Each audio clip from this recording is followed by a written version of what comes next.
Cinemajaw is sponsored by Overcast, an independent podcast app that embraces the open world of podcasting instead of locking it down. No exclusives, no premium content, no paywalls. Just a great podcast app for everyone. Get it for free in the App Store. And we thank them for their support.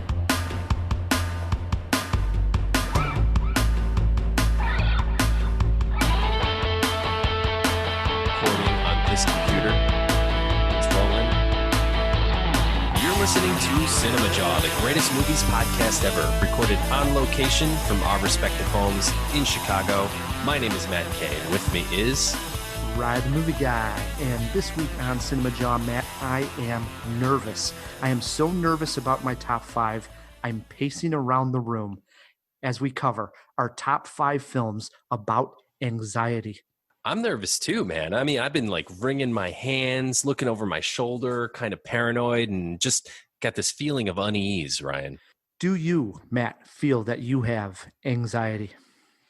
Yes, at times. It's funny because when I was, and maybe this is everyone's experience, but when I was a teenager, I was especially relaxed. People would always comment that I was cool, calm, and collected, and I was kind of a to hell with it kind of person. And then after my kids were born, that all changed, and now I am extremely anxious at times, but often caffeine and alcohol can be real drivers of that, I have found for myself. I myself do not get very anxious for the most part. Everybody does. Nobody is 100% in the clear of anxiety. So I think there are moments, but I'm talking large picture. I'm not a person that you would say is very anxious or gets really nervous about something, where I can't sleep. What people say, get in your head and you can't get these thoughts out of your head and, reoccurring. Not me, not the case. Instead, I'm more bothered by people. People listening to the podcast have heard me rant on about, people walking and checking their cell phones and so on and so forth. Stuff that doesn't necessarily have anything to do with me, still bothers me. I think that's called I'm cursed by that. I think that's also considered anxiety. So what you're describing is you're neurotic, right? You're very bothered by small details in life. Like I happen to know you're a bit of a germaphobe. You change sides of the sidewalk when you see people coming. And right now that's pretty understandable with what's going on in the world. But I think you did this even before. Right. Yeah. I definitely was. So I think that counts as anxiety, dude. Well, I don't know. I was going to ask you if you think that does. A lot of it, I just think is that I'm just very observant too of people. And so everything bothers me that I'm observing. It might not even affect me at all. But if I see somebody doing something that I think is wrong, I'm bothered by it, Yeah, I know. That's maybe a touch of OCD and definitely that is an anxiety disorder, I would say. I mean, not necessarily saying you have an anxiety disorder. I think that could be considered anxiety. All right. So maybe I do have a case of anxiety. Well, think about it, Jawheads. Top five films that have to do with anxiety or characters that are very anxious, right? And that is a driving force in the movie. We're doing this top five because it ties into just one of our two reviews. Yes. The one that it ties into is She Dies Tomorrow, which is all about anxiety, and we'll explain. And the other film we're reviewing this week, Ryan, is Boys State. A documentary. I know you like a good documentary, and it's about time we get a review out to the Jawheads. I'm extremely excited about this one. Yes, two good films to talk about. Plus, it's August, and we are celebrating Jamie Foxx all month. So let's start right there, Matt, with the Jamie Foxx fact. All right, Ryan, here we go. According to Jamie Foxx, during the filming of Any Given Sunday, LL Cool J took the scripted rivalry between their two characters far too seriously and punched Foxx in the face in a scene in which their characters fight. They then had an altercation in real life, which Foxx received a cut on his head before the two were separated. It was also reported that Foxx filed assault charges against LL Cool J, though LL Cool J denied this. In 2006, Foxx announced that he and LL have become friends. Well, it all worked out at the end, but that is a disappointing fact to hear. Because in my mind, Jamie Foxx should be beating the hell out of LL Cool J in my mind. Oh, no. He's going to knock you out. His mama said knock you out. No. He can sing a good song, but I'm thinking if those two are getting in a scrap, it's Jamie Foxx who's putting the cut above LL Cool J's eye, not the other way around. Well, I don't know, man. They're both in good shape, right? I think LL Cool J might be a little bit older. Can we throw that in the jaw box? We will throw it in the jaw box. I don't know the age of LL Cool J. But if I was a betting man, seriously, if the two of them were doing like a celebrity boxing match or something, I would have to put my money on LL Cool J. I'd go Jamie Foxx on that one. Huh. They're both great guys, and I hope that they never get into it again because I'm a fan of both of them. So we do not have a guest this week. And when we're celebrating these actors or directors, we ask the guest, what's their favorite movie? Mm-hmm. You hear it every week on the Jaw. So I'm going to go first this week, Matt, with my pick for my favorite Jamie Foxx. And we threw this right before we hit record. We threw this out onto Facebook as well. I'm not going with Ray. Fine performance, but not my favorite. For my money, also that year, I'm going with Collateral, the Tom Cruise, Jamie Foxx movie, directed by Michael Mann. And I'm really leaning on Matt that maybe this will be our pick for our retro review, because I think you got to catch up with this one. I do have to catch up with Collateral. You're right. And I've been wanting to rewatch it. This would be one of my picks. For my money, it's the best Jamie Foxx movie. I love it. But like I said, we did throw this out onto Facebook, and we got a couple of responses here. We did indeed. This one comes from Alex Starsky, who wrote, Collateral, outstanding performances from both Fox and Cruise, and it's just such an intense and compelling film that loves to pull the rug out from under you. He agrees with me. Also heard from Darren Mordecai. Horrible Bosses is such a great cameo. He's so funny in it. For me, Django Unchained just owns it with Christoph Waltz on the screen. I have to say, that's up there as well. Another film I'd like to rewatch. For sure. Oh, man. I love Django. I've seen it like 3 or 4 times. We got another one here. Daniel Graham wrote us to say, it has to be Kingdom. Here's one I have not seen. I have not seen Kingdom. No, me neither. We got choices for our retro review. We have not settled on one yet. So. This is why we celebrate an actor who, we think we have a handle on his filmography, and there's blind spots. So we get to fill those in, become an even bigger fan. I agree. Join the conversation on Facebook. We'll be asking more Jamie Foxx questions throughout the month, so follow us there. She Dies Tomorrow. Writer-director Amy Seimetz, who Jawheads may be most familiar with as the star of the Shane Carruth film Upstream Color, is behind an accidentally timely water cooler horror flick, She Dies Tomorrow. Is this an indie contagion that will spread through critics like popcorn grease? Or is this just another pandemic also ran with bad lighting? Ryan and I pop some shrooms to find out. Hi. How's the new house? Good. Can you come over? I can't. Are you okay?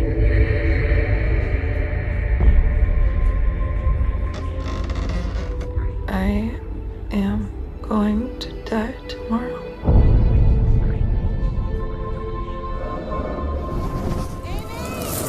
What is going on? There is no tomorrow for me.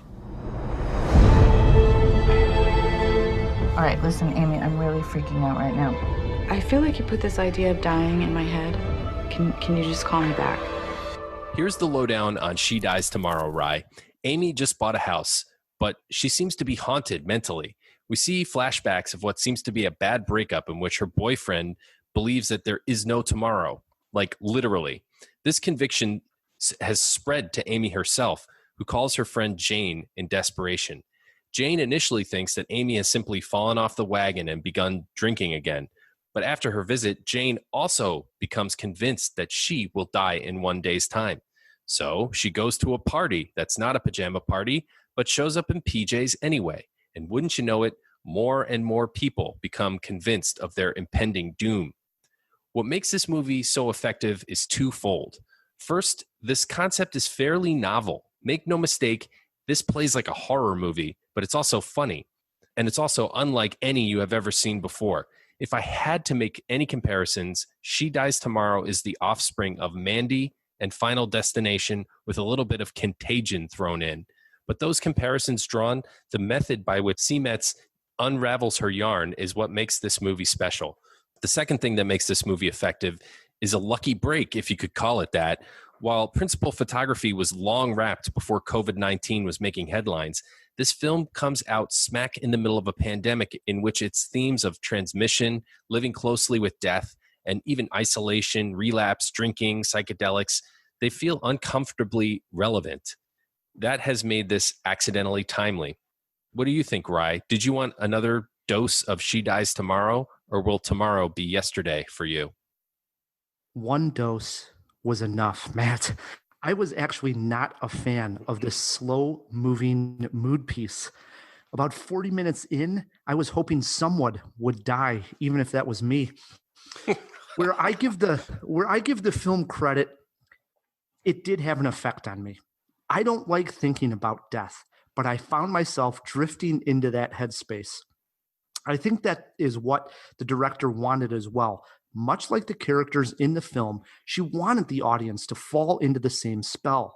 Other positives include one very effective scene in which Amy is drawn to a strobing light of red and blue.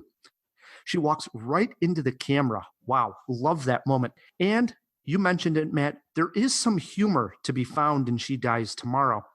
I love this one particular scene when they do go to this birthday celebration and they suddenly turn out the lights and the characters jump because she thinks that this is her moment to die. However, the film was not for me. Not a subject I like, and the pacing, even though this thing runs at 85 minutes total, is too slow. I just could not get into the groove of She Dies Tomorrow. Wow, I'm really surprised to hear that review from you. You loved First Cow a couple of weeks ago, which is paced incredibly slow. And this movie, similarly paced, but it's very short, right? It's under an hour and a half runtime. Mhm. I believe it was like an hour and 20 minutes or something like that. 85 minutes is the listed runtime. Yeah. And I'm sure 5 minutes of that is credits. I did not have a problem with the pacing. I thought that Seametz used her timing to build this dread and also let that pressure out with comedy sometimes in pretty genius and dark ways. The ending was superb. I can't believe you didn't like this. Well, the ending, what I did like is not necessarily the ending, but about 3/4 of the way through when we finally do get that flashback to seeing Amy with her boyfriend and how this whole thing sort of started when he gets the pizza from the delivery guy. And you see that this, where it started from. Okay, that was a little bit of a transition that I enjoyed, but I think the dread that it provoked, and like I say, it did have an effect on me. And about 40 minutes in, I was like, oh my God, enough already, because they're constantly talking about death and I'm going to die and I'm going to die. And then at the birthday party at one point, well, we're all going to die. Well, I don't want to sit there and dwell on the fact that we're all going to die. And they just keep talking about that. And granted, that is part of the movie. And I think it is a good conversation piece like we're having right now, talking about the movie.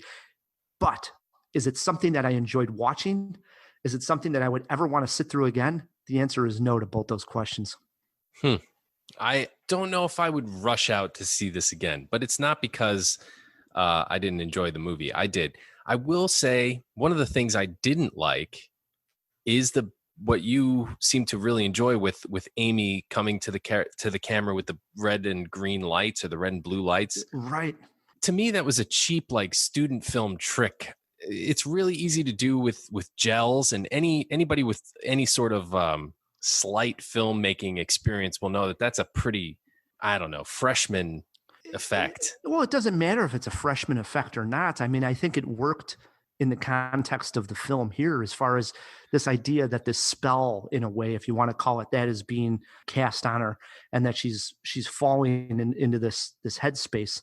And the look of the strobing light, it literally looked almost like two different actresses when it went red to blue, red to blue, red to blue. The way that looked, and I'm sitting in a very dark room, was very trippy is the best word I could use. It was trippy. They use a lot of psychedelic imagery. One of the characters, Jane, is a photographer whose work involves microorganisms or something that she colors in little petri dish slides and then photographs like with a microscope. And they show her work like blown up on the screen and little things moving through the petri dish again and again throughout the movie. And it's, I guess, sort of a metaphor for like human physiology or something that's going on within their bodies, which also made it feel more like a pandemic movie, in my opinion. So there's a lot of this really colorful psychedelic imagery, which is why I compared it to Mandy. That shot in particular, very comparable to Mandy, but ultimately Mandy is way trippier. And I think they failed a little bit on trying to make this psychedelic. Where I would say I had another issue was this idea that you felt that this was a bit of a pandemic movie. I don't think I honestly felt that they were all being past this terrible spell and why they were all falling into the same thought process. It wasn't believable to me. It just seemed when the next character would get it and start to believe that that person was going to die, it just didn't seem real to me. Like, what? Am I really buying that this character just looked at one character and now all of a sudden turned around and think this is their last day on Earth? I don't know. I wasn't in for this movie.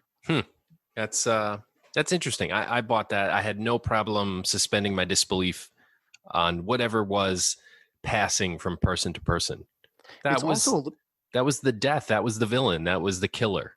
It was very depressing too of a film. Maybe it's because we're in this pandemic where we're sitting in rooms by ourselves, and then to have a character constantly say time after time, "I'm going to die tomorrow." Like after a while, it was like, enough. We batted around the idea of doing uplifting movies because this is a depressing movie. But, I didn't find it so depressing that it was disturbing or lingered afterwards. Like, I watched it, I was like, ugh, that's pretty dark. But there's also enough humor in it that I sort of could detach myself, especially the pool scene. And I don't want to spoil how that plays out, but it's straight out of like Black Hole Sun, the music video from Soundgarden. It's very apocalyptic and satisfying, and I loved it. Mm-hmm. But by then, that's near the end of the film. At that point, I think the dread, anyways, of the film had sort of subsided. So yes, it was able to watch that scene with a smile on my face. But for the most part, I sat there just sort of like a lump on a log, like just unsatisfied. I liked it. Okay. And one last thing I'm going to say about this, and then we can move on to like our movie poster quotes and our grades here. But I also want to say that it's continuing this trend in horror with female-driven narratives and female-led films. And I think it's a fresh new vein of horror. And even if this one didn't quite hit for you, it's hitting with a lot of people. It is benefiting from being accidentally timely. I don't think that was her intention when she made this film, but whatever, it's sort of hitting the right notes at the moment. And I just am happy to see that this trend is continuing. Your movie poster quote? Watch this right away.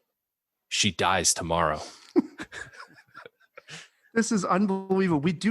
This is the first time this has happened since we've ever done. Oh, wow. You have the same movie quote? Poster quote. Yeah, basically it is. See it today because, and then I wanted that above the title, So it says, see it today because, and then the title of the film below it, she dies tomorrow. Well, we can't be the only two boneheads that thought of that. So we'll have to watch the quotes. How many Jaws, Matt? This is solid 3 Jaws for me. I thought it was well made. There's a few things I didn't like, but overall it was a good movie. Effective, not my type of film. 2 Jaws. Jaws. I'm not going to knock you. Yeah, I'm not absolutely going to say it's trash, but definitely not my cup of tea. It's pretty novel though. Also, like Under the Skin, you love these like deep, meditative, moody, atmospheric horror films. I know. I don't know why this one didn't grab hold of me, but it just didn't. Watch it again on some shrooms. Maybe you'll come around on it. So with this movie where obviously anxiety is a main theme, as this character can't get death out of her head, we decided to go with our top 5 films with characters who are anxious, anxiety, social issues, those kind of things. I actually found this a little bit more difficult than I thought I would to come up with 5 that I really wanted to champion. What do you got sitting at number 5, Matt? I didn't find this difficult at all. In fact, I have 9 films. So if we have any crossover, I have substitutions ready to go and some honorables. At number 5, I have an absolute classic. This is a VHS movie, you would call it, Rye. One that I did have on tape and watched again and again and again. I could turn it on right now and just sit through the whole thing. I think it's a masterpiece, as good as it gets. Later in the career of Jack Nicholson, but he's still playing a romantic lead alongside Helen Hunt, and also probably one of her best performances in a film. We also have Greg Kinnear in there, Cuba Gooding Jr. It's sort of a road trip movie, but at the center of it is Jack Nicholson's character's OCD and social anxiety. He has a very hard time forming relationships, even leaving his house. Mental illness plays a big part of the movie, and also the desire to get better and to face your demons. One I'd be interested to see, I know you're saying that you've seen it numerous times and can watch it right now straight through. I haven't seen it probably since the year it came out. I'd actually like to see how it holds up now. I bet you it's like no time has passed. All right. My number 5 is a film that came out in 2013. And looking at my list right now, I start off my number 5 and my number 4 is Ben Stiller movies. Okay.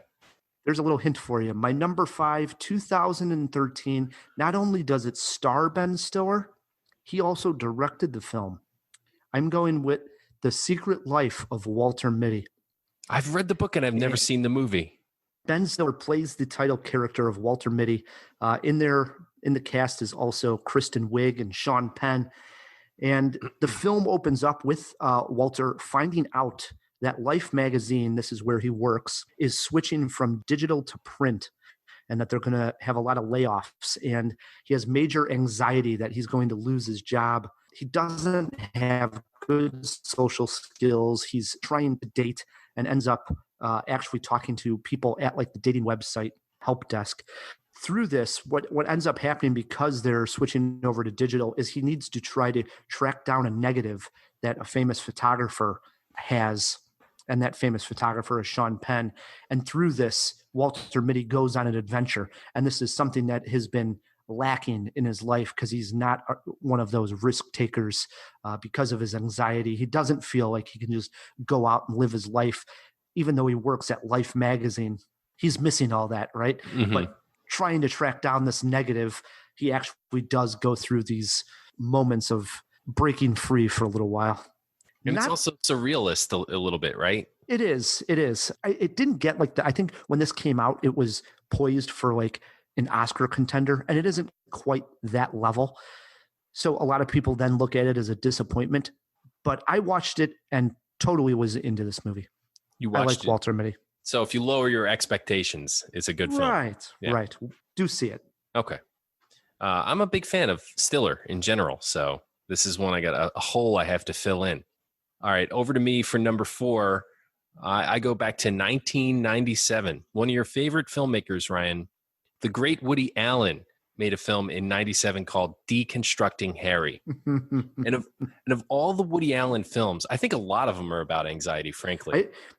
For an honorable mention, Matt, one of my honorable mentions says all of Woody Allen's films. There you go. I mean, to some degree or another, they are largely about anxiety because they're also semi-autobiographical. And Woody Allen is an anxious person. He's very neurotic, anxious, hand-wringing kind of guy. And Deconstructing Harry, he plays the title character who is an author who is getting an award from a college he was kicked out of in the past. He goes on a road trip, kidnaps his own son to bring to this award ceremony. He's traveling with a prostitute and his son, and it's just a really weird romp. And then in the movie, all of his characters from his fictional work, who are also loosely based on people in his life, start to haunt him and chase him in different ways. And he has to deal with each of them in turn. And my favorite involves Robin Williams, in which he plays a character who's out of focus. Do you remember this? Oh, I do. That part's great. It's just such a really interesting use of the camera to have a character out of focus and the character's conscious of the fact that he's not in focus. It's brilliant filmmaking, brilliant storytelling, And Woody Allen is a master at it. So. Yeah, that was one I think I saw after we had started Cinemajaw, and I couldn't believe that Matt Kay had saw a Woody Allen film that I had not seen, and I corrected that instantly. But yeah, I do like that one quite a bit. My number 4 pick, like I mentioned, start off back to back with Ben Stiller. This is a film that Noah Baumbach directed in 2010, starring Ben Stiller and Greta Gerwig in Greenberg. And Stiller plays Greenberg, who returns to LA. He grew up in Los Angeles. He was in New York for a stint, comes back to LA to take care of his brother's dog and sort of house sit while his brother and his brother's family go on vacation. And it's hinted that Greenberg may have attempted to commit suicide. He clearly cannot function normally in society. He likes to write letters to companies to let them know what they're doing wrong. So, for instance, if he goes to get a coffee at Starbucks and the order process is wrong, he instantly goes home and gets on his computer and says, "Dear Starbucks," and he goes into a letter to let them know why they're doing, what they're doing wrong and how they can fix it. Greta Gerwig, I think this was one of the earlier times where I really knew the actress by name at that point. Went back and watched this after seeing it in the theater, and it plays better a second and third time. Big fan of Greenberg if you haven't seen it. Nice. When we decided we were going to do anxiety films, and when you think about anxiety on the big screen, I think the image that pops into your head is the face of Robert Hayes sweating profusely in the movie Airplane. As he's the pilot? Yeah. He's not a pilot, right? Or he used to be a pilot until he developed a drinking problem and yada, yada, yada. It's a screwball comedy. If you've not seen Airplane, it's probably one of the greatest comedies of all time. Infinitely quotable. I don't know how well it holds up today, but it's a classic. And Robert Hayes' character is just like totally paralyzed by anxiety and fear. And he's almost crippled his entire life. And he gets caught on this airplane that's crashing. I'm talking about Airplane like it's a serious thing, but let's just go with me here, Rye. The airplane's crashing and he needs to take over as the pilot, and they have to talk him in through the landing and everything else. So there's a lot of anxiety there. And just that image of his face, I think, you could paint that on the ceiling of a movie theater. It's classic cinema. Another one I haven't seen in quite a long time. Good pick there. Got to see Airplane again. Leslie Nielsen. I can go on and on. So anxiety, I thought right away, you got to put like a teen angst film on my list. And there's been some great ones. And I went back and forth on 2 that I narrowed it down to. And I thought, well, let me highlight this one because I did review this one on the show, but haven't talked about it since. And it's such a great movie that I do not think got enough attention. This one came out in 2016. It is entitled Edge of 17. And Haley Steinfeld is the star of this one. Also in the film is Woody Harrelson, who plays one of her teachers. Now, Steinfeld plays Nadine, who is filled with this teen angst, right? She was close to her father, but we find out that her father died when she was just 13. She also has a popular brother. So you can see how this is a formula for disaster here when it comes to social interactions. Her brother ends up dating her best friend, and this just completely sets her off, right? I mean, just gets her so angry. She vents all her frustration to one of her teachers, who's played by Woody Harrelson. And their confrontation that Haley Steinfeld has with Woody Harrelson, student teacher, is some of the best I've ever seen in movies. I love that chemistry that those two have. It's actually one of the better coming of age movies in the past 10 years. It's that good. So I do hope people who haven't seen it do check out Edge of 17. I'm going way, way back again, Ryan. I'm going back to the year 1977, which is a great year for many, many, many reasons. I was born in 1977.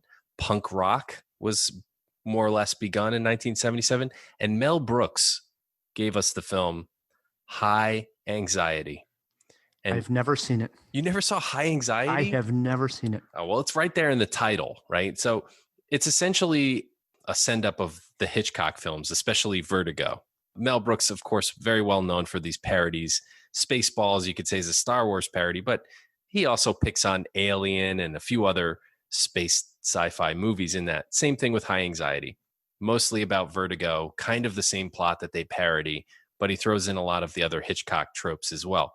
And of course, the main character is somewhat crippled by a fear of heights and just anxiety in general, but he has to overcome that. Mel Brooks is in it, Cloris Leachman, all the usual suspects in a Mel Brooks classic. So you got to check this one out. I'll write this one down. Need to fill that one in for sure on my Mel Brooks bingo card. Yeah, Mel Brooks, holy crap. I don't think that guy made a bad movie. Tell me a bad Mel Brooks movie. I'll get to work on it. My number 2 pick, I went with the Coen brothers, and I think Coen brothers write some good anxious characters. Yes, they do. Think of William H. Macy in Fargo. The guy was just a complete mess. But I ended up going with one that we don't talk about very often, if ever, on Cinemajaw. Back in 2009, the Coen brothers made A Serious Man. Mm. Now it stars Michael Stalsberg as Larry Kopnick, who is a physics professor in Minnesota, and his life is about to crumble. He finds out his wife wants to have a divorce. He already knows the person that she's having an affair with. His son is in trouble because he owes money to another kid for marijuana. And Larry is up for tenure at the college that he teaches at, and he's heard from his colleagues that they're against it. And this all happens, and then he gets in a little fender bender, and it's just the end of Larry's cool. He has just absolutely lost it. This is a dark, dark comedy by the Coen brothers, nominated for Best Picture that year, didn't win, but seems to fly under the radar. I'm sure this is one you haven't seen, Matt.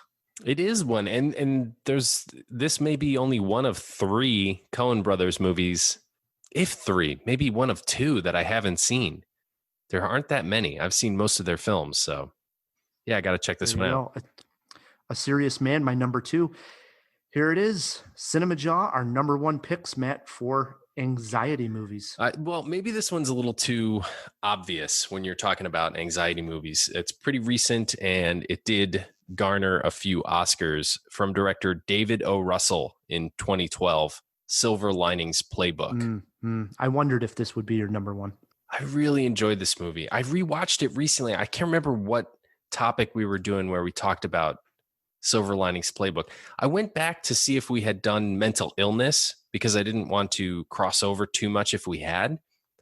I couldn't find that topic. Can we throw that in the jaw box? Have we ever covered mental illness on Cinemajaw? I don't think we have. At least I couldn't find it easily in my notes, which leads me to believe we haven't. So this would fit in there as well. It's maybe more about mental illness than anxiety, but then again, anxiety is a form of mental illness. And I think it's fair to say that Bradley Cooper and Jennifer Lawrence's characters have a fair amount of anxiety to them, in addition to everything else they have going on, in addition to starting a relationship, in addition to dancing and, doing a show. Great movie. My number 1 pick is a film I had written down in my journal to rewatch. I ended up rewatching it and enjoyed it oh so much. 2002, Paul Thomas Anderson, the great Paul Thomas Anderson, actually linked up with Adam Sandler, of all people, and they made Punch Drunk Love. Oh, wow. Good pick, man. My number 1 pick, Adam Sandler movie in definitely top 3 best roles of Adam Sandler. The cast, you also have Emily Watson and the late, great Philip Seymour Hoffman as well. So such a strange movie. Sandler plays Barry Egan, who's a single man who owns a company that actually markets themed like toilet plungers and odd like novelty items. He has 7 overbearing sisters who ridicule and emotionally abuse him. And he leads a very lonely life because of this. And in fact, there's one point where they go into this whole story about him having a complete breakdown after they called him a name when he was a young kid. And it just embarrasses the hell out of him. So he ends up calling a phone sex line, and then they end up trying to take him for money, extorting money from him. And so Philip Seymour Hoffman runs this phone sex line, and he finally tracks down the owner of who owns it and goes out to see him, like in like Utah. It's so bizarre. But this actually frees him because he's starting to fall in love with Emily Watson's character. Weird movie, crazy characters, totally works. Yeah, this one is divisive, man. A lot of Sandler purists don't even count this among his filmography. Well, you know what? So this came out at a time when Sandler hadn't taken any risks. This was his first non-Adam Sandler. I'm using air quotes here. His first non-Adam Sandler movie. It was like, let's try to do something right. Let's try to do something different.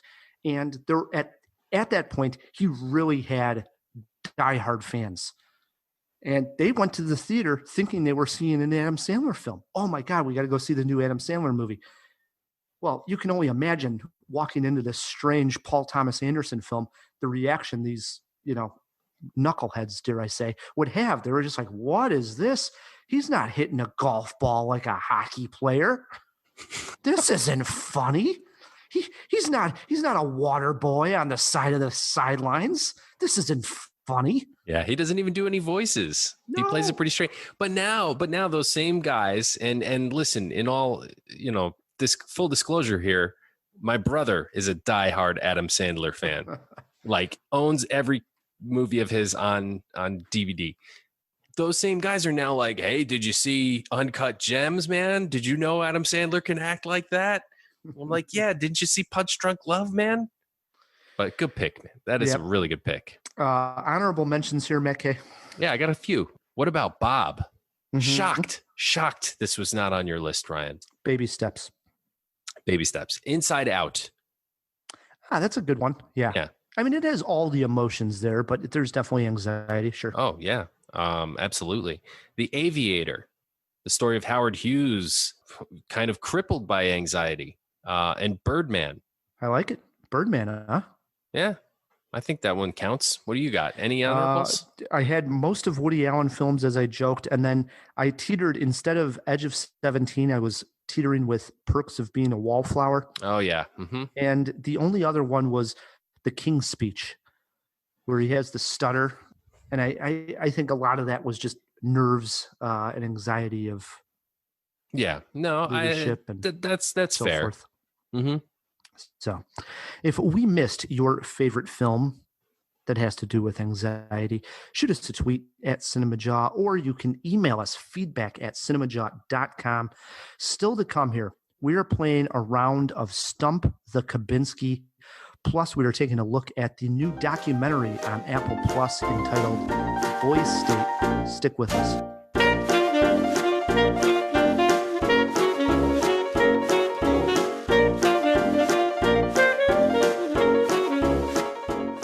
We continue our celebration of the great Jamie Foxx with this clip from Baby Driver. Now, why y'all so mad? You should be thanking old bats. For being a walking fucking death wish. Well, I treat all of my jobs like it's my last. Yeah, but what you do within this group affects all of us. Slow down, cowboy. You're gonna get your money tomorrow. Plus, you guys got noses to feed. What, yeah, like you're Mr. Clean? I'm Mr. Whatever the fuck I want to be. Can I get you anything to drink? Yeah, I think it'd be a Coke all around, right? How you say it in your language? Coca? So let me get 3 Cokes and 1 Coca. 4 Cokes? Yeah. Look, here's the deal. You rob to support a drug habit. I do drugs to support a robbery habit. That's clever. That's my job, see. It's you two who's on vacation. So you doubt our credentials? Wall Street, right? Doc tell you that? Doc ain't told me shit. Just an educated guess from an uneducated man. Well, Bats, I would be fascinated to hear your thoughts on the matter. Tell me if I'm way off, buddy. You were a stockbroker. Maybe a different wife, maybe kids. You stack your paper, but you say shit like work hard, play harder, but you play a little too hard. You rack up debt. The type of debt that'll make a white man blush. Maybe you get into a little trouble. Maybe you get your hand caught in a corporate cookie jar. Maybe you leave and run off to the desert. Maybe with your favorite lap dancer in tow. Maybe you disappear into a world consisting of 3 things: money, sex, drugs, and action. Oh shit, that's full. Am I close? This is how I look at it. You guys just think this is a trip. Either way, if you are Wall Street, you're a bigger fucking crook than I could ever be. I'm gonna go right ahead and speak for the two of us.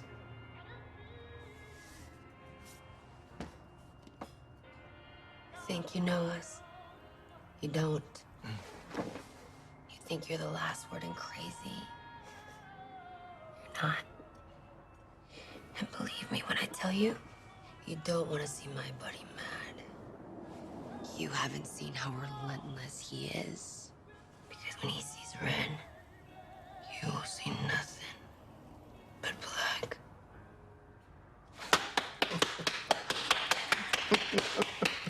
You hear that speech? That's some Oscar shit right there. That was nice. You rehearsed that? You see this shit, baby? See that? This is a prime example of a man who loves a woman.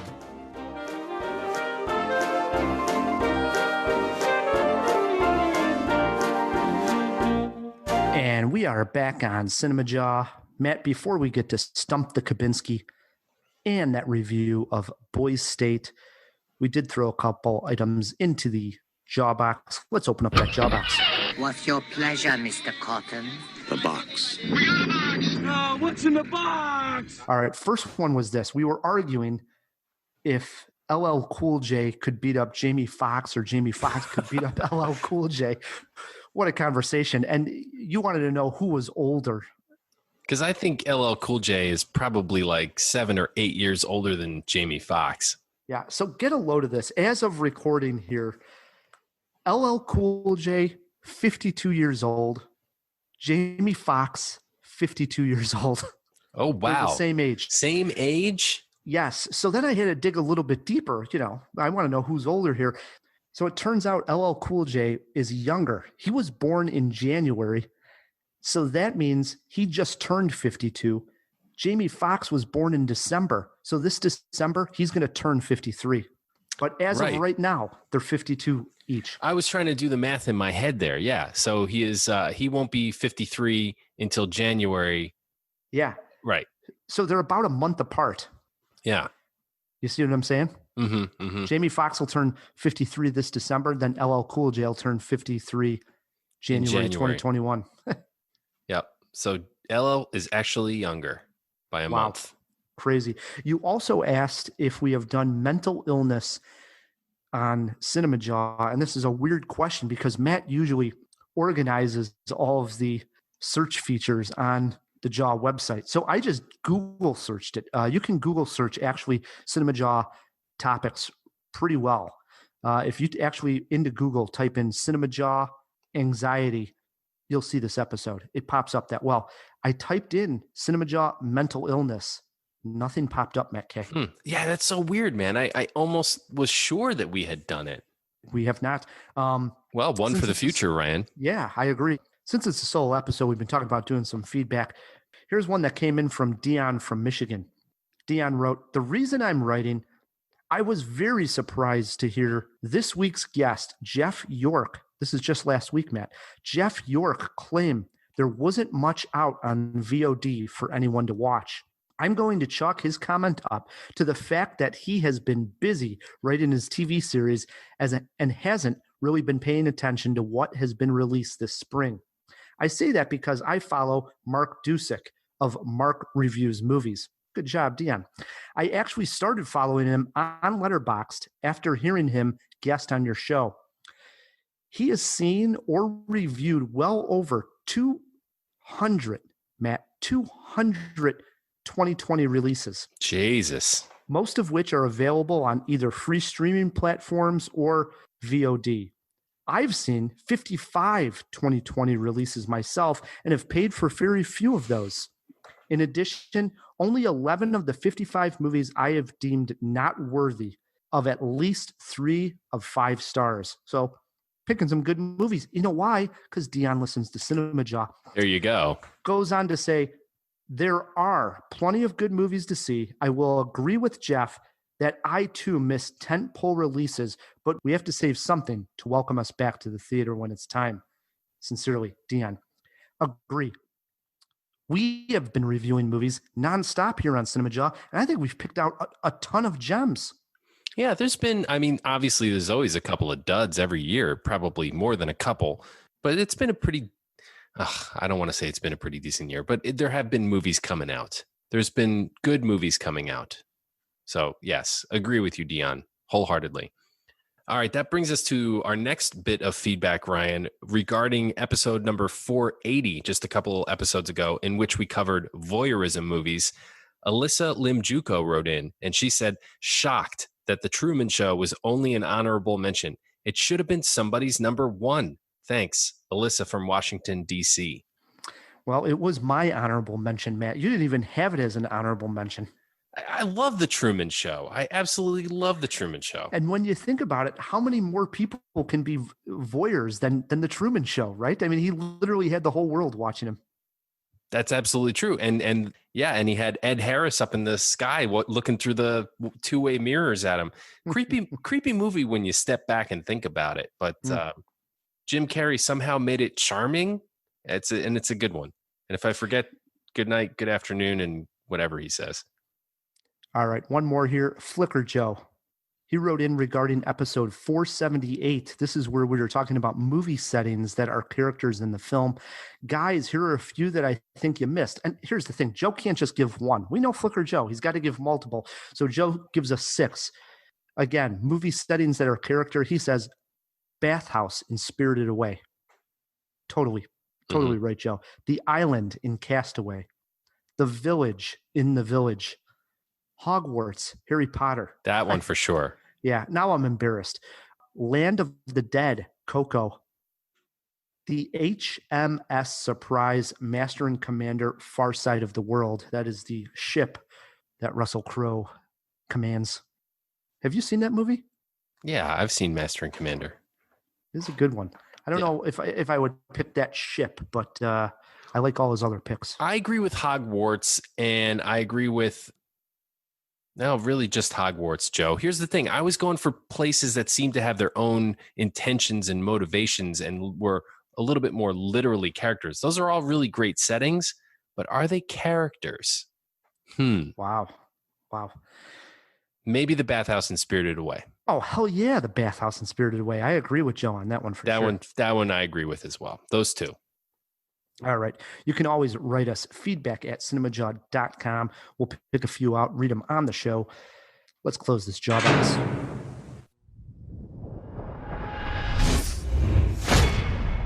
Talk about perfect timing. A political documentary hitting Apple TV Plus in these heated times. Boys State is not about people currently in office or about people who have held office. This movie focuses on the youth who might be future politicians. Matt Kay and I each picked a side, one a nationalist, one a federalist, as we headed to the polls to cast our vote for this latest offering from Apple TV.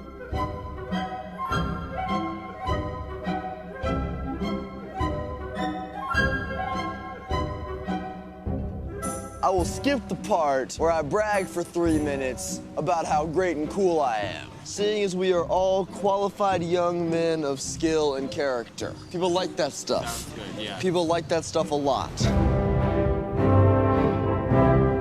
Some people say they're a sports junkie. I say I'm a politics junkie. The harder the conflict, the more glorious the triumph. I'm playing this like a game. I would like very much to win. I love it, boys. I love it. Where you from? I come from a very modest family.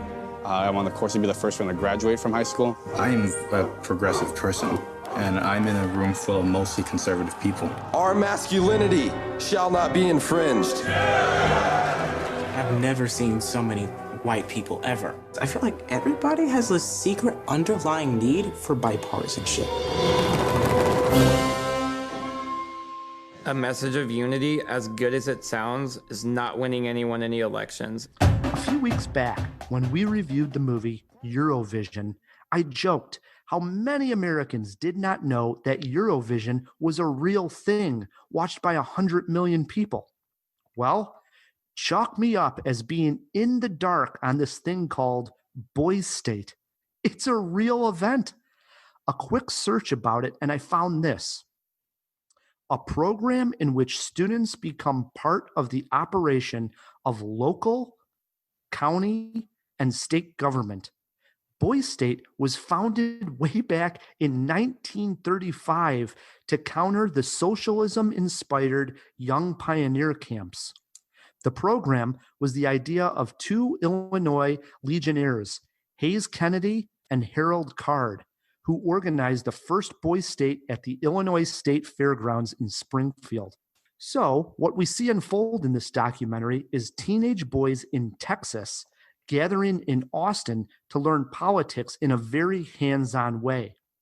They are divided into two parties, but what those parties run on, who they elect, and what they stand for is completely up to the boys. The filmmakers focus on a handful of students, and we join their journey to see if they are successful in their campaigns. The quiet star of the film is Stephen Garza, who is running for governor. This is the highest office you can get in the Boys State. He takes the approach of asking the others what causes they want him to fight for. He wants to be a man of the people.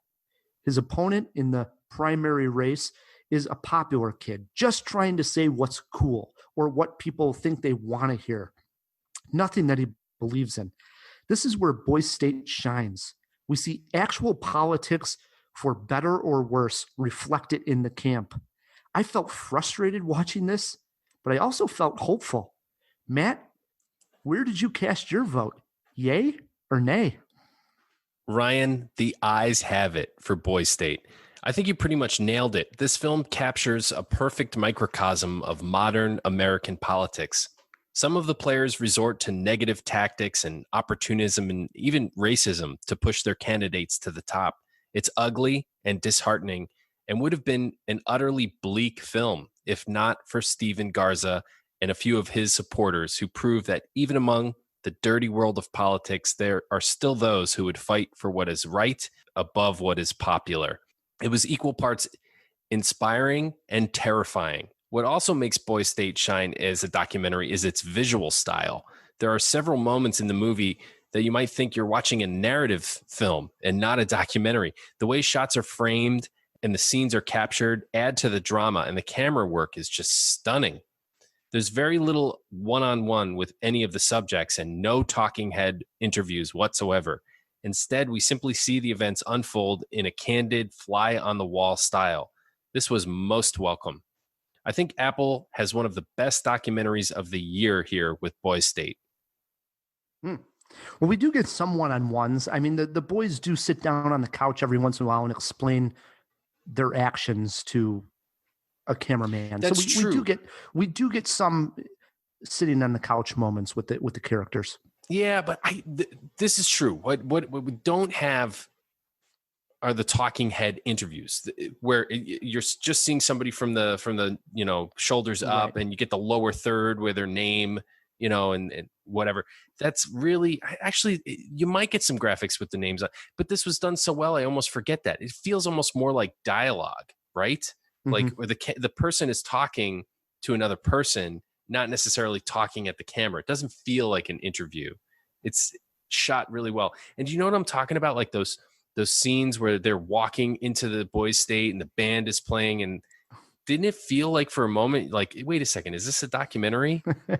Oh, for sure. I mean, even when they get to the point of reading the election results. So both these parties, they divide them into these parties called the Federalists and the Nationalists. And they basically have to go through those primary polls first in their own group before it becomes the national election.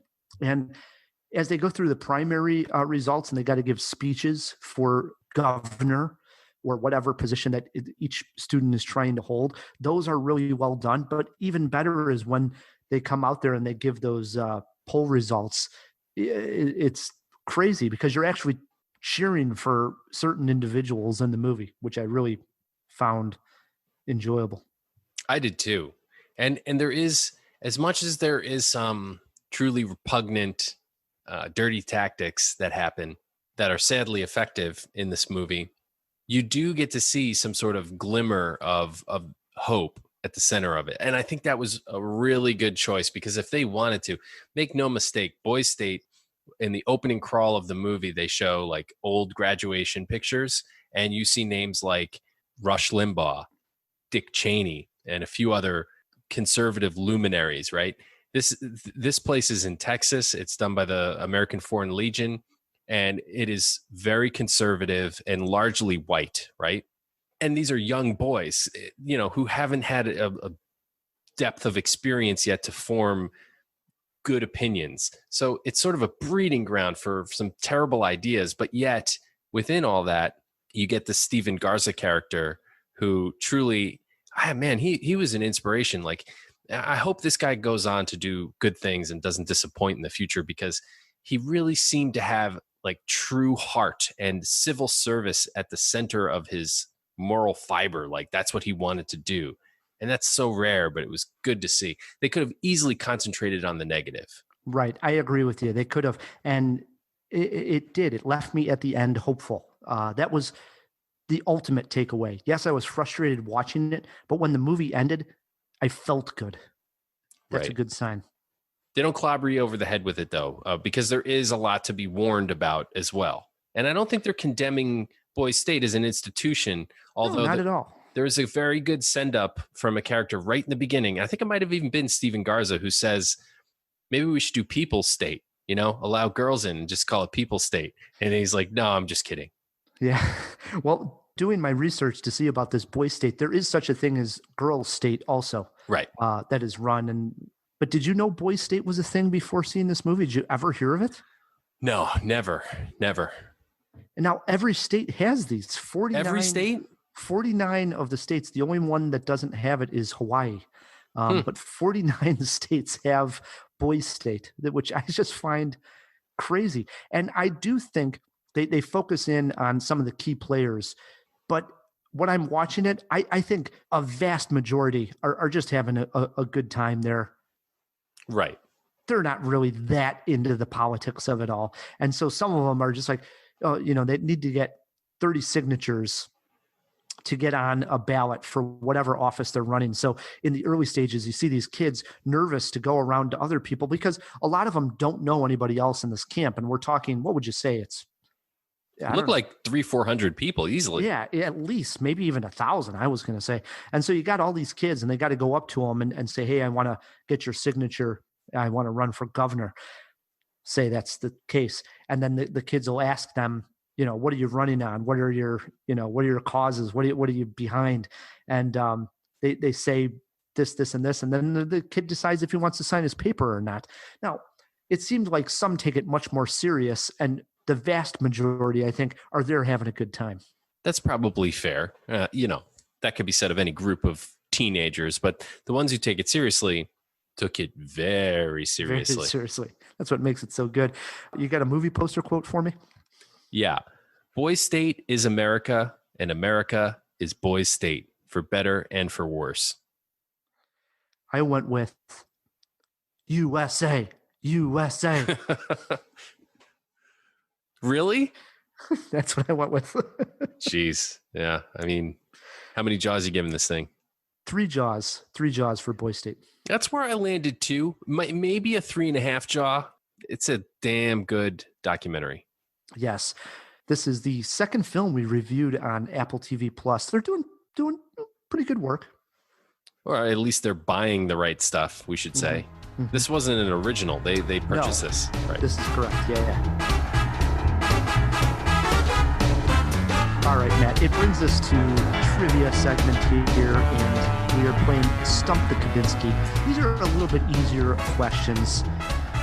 What does that mean? What is that? These are easier questions. Well, I wrote them in a bit of a hurry, and now when I look back, I think, are these worthy of Stump the Kubinski? Well, in all fairness, to lift the curtain here a little bit, this would have been a Stump the Movie Guy week, but I totally forgot, and I think you were a little anxious about taking on the Stump the Movie Guy segment again. I told Matt, as we recorded, it's Stump the Movie Guy. I totally forgot. This happens every week, Jawheads, with something. And because I figured he might, I wrote 3 questions in case he didn't write 3 questions for Stump the Movie Guy. That's where we're at. This is the way we roll, Matt K. But I was going to say, since we're behind this curtain, since we pulled it back, there is a press invite going out for Unhinged, which will be out next week. This is the Russell Crowe movie, and I'm excited to see it. So I thought, let's do Russell Crowe themed Stump the Kubinski. So they're all questions that have to do with Russell Crowe. All right. I'll do my best. 3 questions. Here you go. Question 1, Stump the Kubinski with this one. Russell Crowe has worked with Ridley Scott 5 times. The most famous is Gladiator. Name 2 other films. Crap, man. I mean, I'm a Ridley Scott fan, but I'm not a Ridley Scott super fan. So I guess I just have to take a stab in the dark. Did Ridley Scott direct A Beautiful Mind? He did not. That was Ron Howard. That was Ron Howard. All right. My other guess would have been The Inside Job. The tobacco one. Yeah. Too wrong, Matt. The Insider.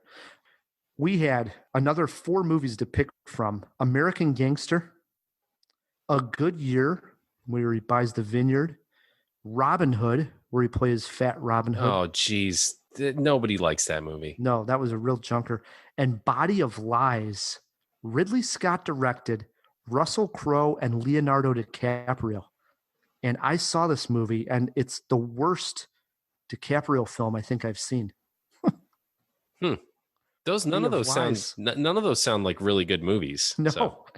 American Gangster's good out of those. A Good Year I've seen. It was decent. It wasn't terrible by any means, but Body of Lies was really bad. That leads me into question 2.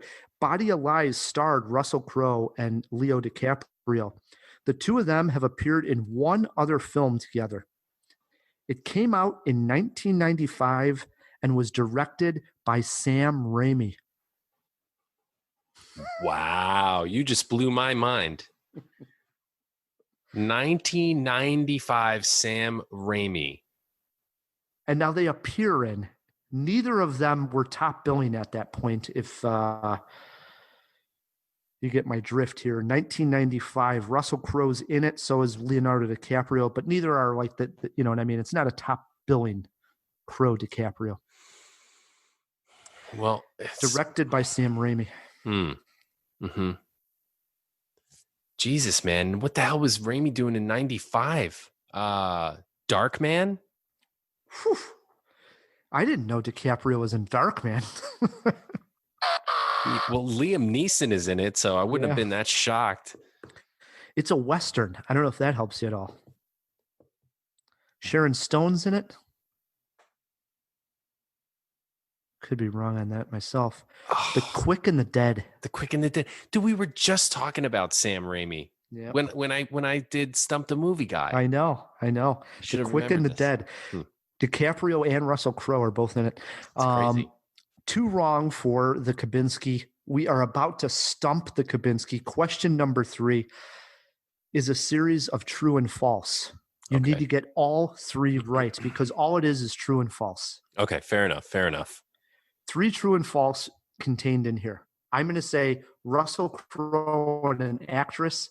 You tell me true, they work together, or false, they did not work together. Okay? Okay.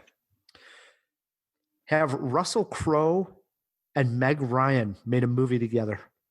True, yes. False, no. True. They have, believe it or not.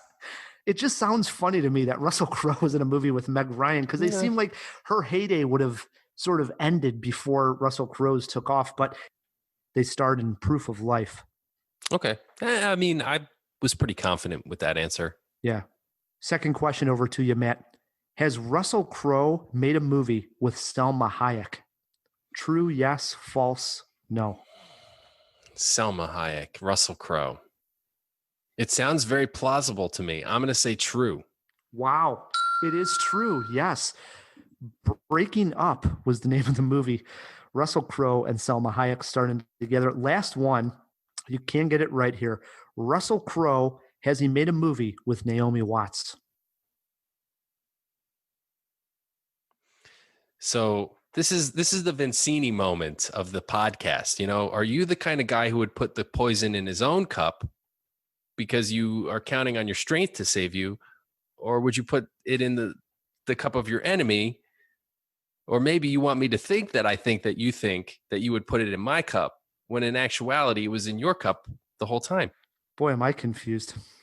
So it really doesn't matter if you ever acted with, who is the actress? Naomi Watts? Naomi Watts. I think the question really is, would you go 3 truths in a row, or would you throw a false in at the end? That's really the question here. It's a 50-50 shot. I got to tell you, honestly, Naomi Watts, that sounds pretty plausible also. I think that those two have probably worked together.